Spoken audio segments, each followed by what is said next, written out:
What if I told you that two of some of the most infamous killers in American history might be set free soon? In 1989, Erik and Lyle Menendez shocked the world when they brutally murdered their wealthy parents in a crime that rocked the nation. Wow! Sorry, I didn't mean to do that. That wasn't okay. But the story doesn't end there. 34 years later, we're here right now. The Menendez brothers could be getting an unexpected second chance at freedom, and there are some jaw-dropping twists that you might not have expected. We're going to give you guys a quick background, a brief overview on the case in case you don't know anything about the Menendez brothers case, but also if you do know something about it like I did, this really helped me kind of gauge a sense of where I stand on whether or not I think that they should be free today. Let's bring in Xenu and let's get into it, everybody. Erik and Lyle Menendez are two brothers who in 1989 were convicted of murdering their wealthy parents, Jose and Mary Louise Menendez, otherwise known as Kitty. Isn't that a weird nickname to go? I mean, it's cute, but not cute for being murdered. You know what I mean? Kind of not much awkward. Is cute for being murdered. That's true. I mean, the Jose name, that's a little different than Kitty. Yeah, a murdered Jose is a lot better than a murdered That's Kitty. like Puppy and Kitty. Oh God, that's sad. Okay, let's move on. Jose and Kitty were murdered in their Beverly Hills home. The brothers Erik and Lyle shot their parents, initially staging it to look like a robbery or a mafia hit, in which the police started investigating it as such. Since the father, Jose, was super wealthy and kind of well known in the Beverly Hills, Los Angeles scene. He was part of the Holly Weird crowd. Yes, definitely, for sure. But then in the months after the killings, the brothers spent hundreds of thousands of dollars on luxury items, businesses, and travel, which made the police wonder if they were responsible for the murder in order to get an inheritance. Fun fact. Somebody's rookie card, I forget who, pop it on the screen right now. Yep. Boop, has the Menendez brothers. Yes. With their courtside season tickets. Yes, from using their parents' inheritance after they were murdered, and they were the ones who shot them. But in addition to spending their money on courtside tickets, Lyle also bought Chuck's Spring Street Cafe, a Buffalo Wing restaurant in Princeton, New Jersey, as well as 3 Rolex watches and a Porsche Carrera sports car. Second the police saw that he bought a restaurant in New Jersey, they're like, we have to investigate these guys. Why in restaurant New Jersey? Who the hell wants to, one, be in New Jersey, two, buy a wings restaurant in New Jersey? It's like, let's talk about guilty. Yeah. Erik hired a full-time tennis coach and competed in a series of tournaments overseas. One of Erik's friends told police that Erik confessed to murdering his parents to him. One of Lyle's friends told police that Lyle made a trip back home from college to destroy a new will in the family computer. Snitches get stitches. All of these friends, man. Get better friends, you guys. That's number one. Yeah. A computer expert hired by Lyle also... It's not don't kill your parents. Get better friends. Yeah. A computer expert hired by Lyle also admitted that he was hired to ensure deletion of a new will Jose had prepared. That's wild. What was in the new will? I think he was changing his mind with how much of inheritance they were going to get. Everything went to Kitty. Kitty, meow, meow, kitty. Oh, wow, and there's my kitty meowing. I don't know if you could hear him in the back, but he's right here. Anyway, Erik eventually confessed to murdering his parents to his psychologist, who then told his mistress. But when his psychologist and his psychologist's mistress broke up, the mistress ended up telling the police about Erik's confession as a way to get back at the psychologist. Did the psychologist lose his license? I don't know. That's a good question. I feel like he maybe, should. But I thought there was something that a doctor, there's no patient something privilege if you're if you harm someone or threaten to harm someone. Okay, according to the TV show Evil, you can tell your therapist you killed someone. Did you fart or the cat? Because it stinks. I did not fart. Well, then he has to poop, and you locked him in here, and he's gonna have to. Okay. I take fart ownership. Lyle was arrested, and Erik turned himself in a few days later after this whole psychologist mistress thing going on. All right. At least they got to live their life before they went to jail. Yeah. I mean, they did kill their parents.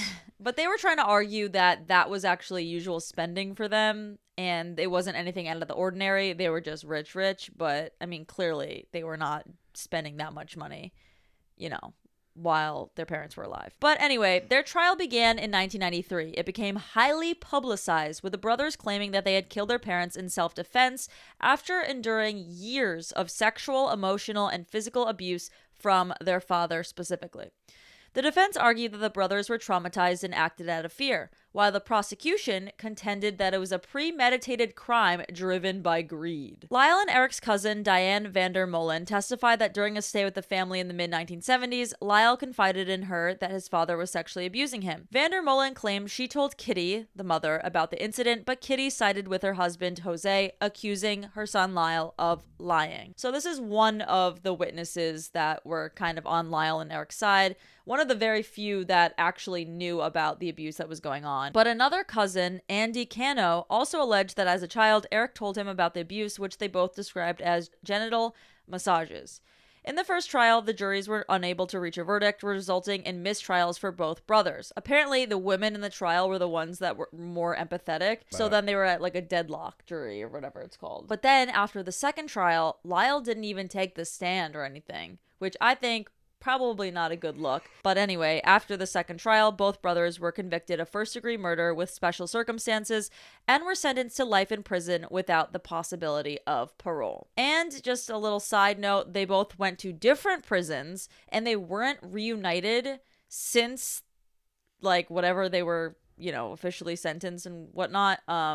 For like 20 something years. I don't remember exactly. But like until like 2018, first time that they actually saw each other again. They got to stay in the same prison now. Well, that's what you get when you kill your parents.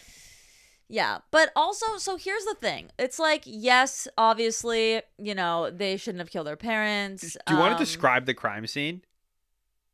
Yeah, people were saying that there's like brain splattered everywhere. A lot of police were saying it's the worst scene that they've ever seen. In the back of the head, on the couch. The mom, they shot her. She was crawling away, and then they shot her again. Yeah, they got more ammunition from the car, and they shot her again. Life in jail.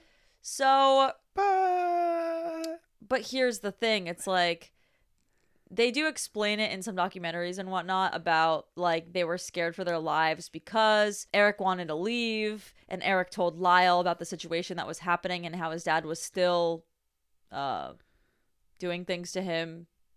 He confided in his brother Lyle, who apparently didn't know that it was still happening to him because I guess Jose, his dad, stopped with Lyle when he was like younger, but with Erik, he continued up until he was like, I guess 18 or something at the time. Erik wanted to move away, obviously, but the argument was that Jose would have found him. He's one of the most powerful men in the state. He would easily find him, make him stay at home, blah, blah, blah, blah, blah. So now let's talk about the appeals. All of the times that the Menendez brothers appealed their sentencing, is that what it's even referred to? Well, you appeal the verdict. Appeal the verdict. Okay. So we're in 2024 right now, obviously, or if you're watching this later for some reason, hello from the past. How are you? The brothers have served almost 35 years in prison. It'll be 35, I guess, next year. But over the past 35 years, the Menendez brothers have attempted to appeal their sentencing multiple times. What a terrible time to go to jail in the mid-90s. Probably some of the most influential things have happened in the last 35 years. Oh, wow, yeah. Technologically. True. But, for example, in 1998, the California Court of Appeal upheld the brothers' murder convictions, and the Supreme Court of California declined to review their case. But both brothers filed habeas corpus petitions with the Supreme Court of California, which were denied in 1999. Because they exhausted their appeal remedies in state court, they filed separate habeas corpus petitions in the United States District Court. So I guess you can file separately state, and then you could go to the country if it didn't work for you in your state. In March of 2003, a judge recommended the denial of the petitions, and the district court adopted that recommendation.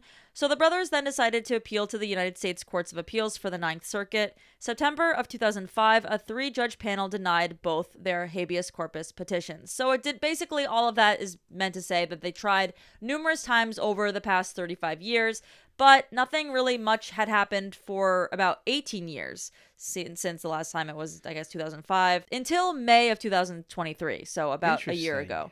In May 2023, the Menendez brothers requested a new hearing based upon an allegation that their father had R-worded former Menudo, which is a Puerto Rican boy band, member Roy Rosello, who at that time was signed under RCA Records. Now, as we said before, Jose was a super rich guy. He was actually the chief operating officer of RCA Records, the label that this Roy Rosello was signed under. I believe it. Definitely. On April 18th, 2023, on a segment of the Today Show about a television documentary, Rosello stated that when he was 14 years old, he was drugged and R-worded by Jose Menendez while he was visiting the Menendez's family home in New Jersey. The appeal also cites a letter that is said to be written by Erik Menendez to his cousin Andy Cano in 1988. So remember that Andy Cano that was, I guess, one of the witnesses or whatever they put on trial? They apparently found a letter just last year. And you can actually read the letter if you want to. I read some of it. It's online. But in it, Erik is talking about the abuse he was facing by his father, Jose. Robert Rand, actually, an author of the Menendez murders, says he found the letter in 2018 in a dresser in Andy Cano's bedroom. And I was like, how the heck? I was like, is this author related to them? What's going on? Robert Rand said, quote, I found the letter in a dresser full of Andy Cano's paper in 2018 when his mother, Marta, let me go through his room. And she said, if you can find anything, great.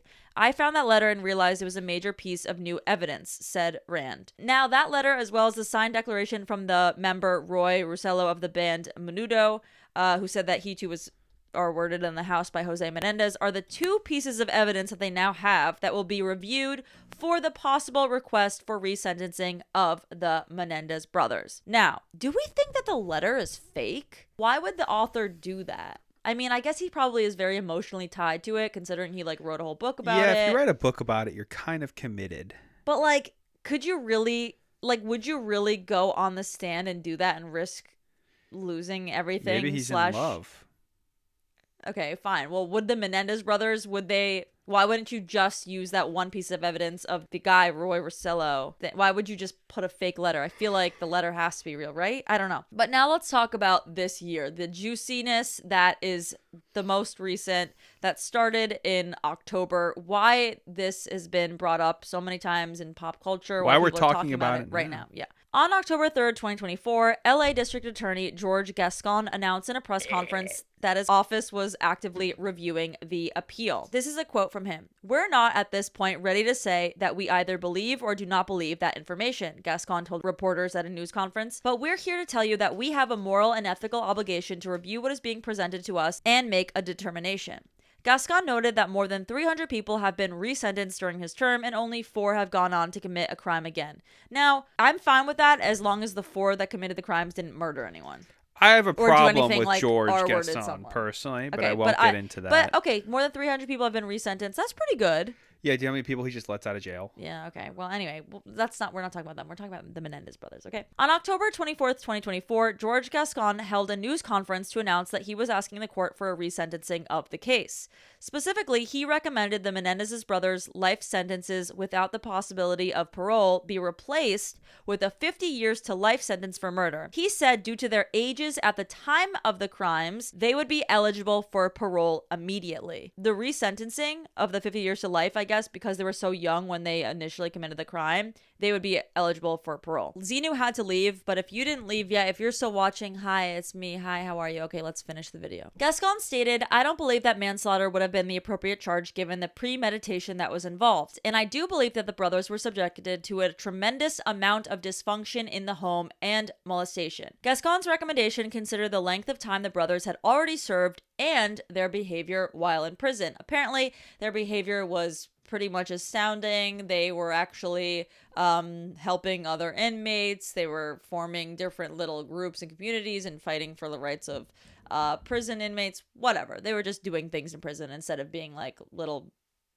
poopies. A resentencing trial was scheduled to begin on December 11th of 2024. If the recommendation for resentencing stands, the court has scheduled a hearing for Erik and Lyle on December 11th at the Van Nuys courthouse where the brothers were previously tried in 1993 and 1995. Imagine after all that time, 35 years, going back to the same courthouse that you were in when you were like 18, 19, whatever, right after you murdered your parents. Imagine going back 35 years later and being like, the life that I've met, like that is just, that gives me goosebumps, honestly, to know that they went to the same courthouse for some reason. But the petition will take at least 30 days to reach a judge and another 6 months for a parole hearing, totaling at least 7 months before they can officially get out. But DA Gascon lost the LA County District Attorney re-election bid to former U.S. Assistant Attorney General Nathan Hochman. Now, Nathan Hochman will be inaugurated on December 2nd. So, how many days?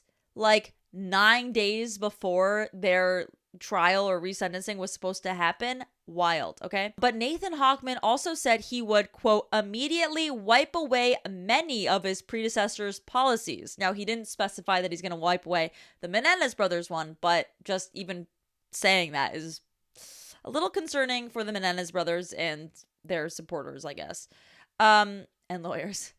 Hochman could require additional time to review the case or decide to withdraw the recommendation entirely if he wants to, since he's the new DA. If he wants to withdraw the case, he may be able to do so, but he does need good cause in order to do it.